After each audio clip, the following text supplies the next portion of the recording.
Құрметті Рахима Махмудқызы, Қазақстан Республикасы ұлттық қауіпсіздік комитетінің Шымкент қаласы бойынша департаментінің басшылығы, ардагерлер кеңесі және жеке құрамы сізді 80 жасқа толуыңызға байланысты шын жүректен құттықтаймыз.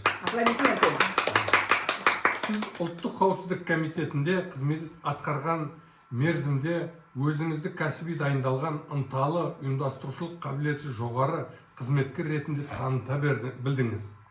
Қызметкерлермен, ардагер ұйымы мүшелерімен қарым-қатынаста сіз қашанда кішіпейілдісіз, қайырымдысыз және қарапайымсыз.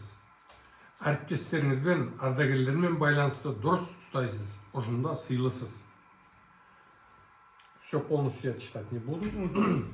Сеніп тапсырылған қызмет бағытында жауапкершілікпен қарап берілген міндеттерді тиянақты орындағаныңыз үшін ұлттық қауіпсіздік комитетінің мақтау грамоталарымен, медальдарымен марапатталдыңыз.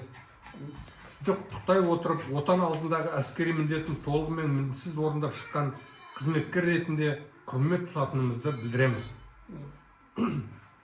Бүгінгі мерейлі жасқа толған туған күніңізбен құттықтай отырып, сізге және отбасыңызға береке, имандылық пен ұзақ ғұмыр тілейміз.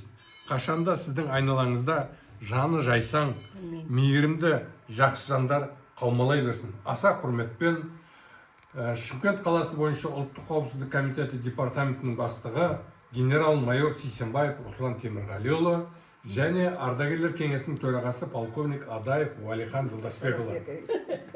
Мінекей, құтты болсын.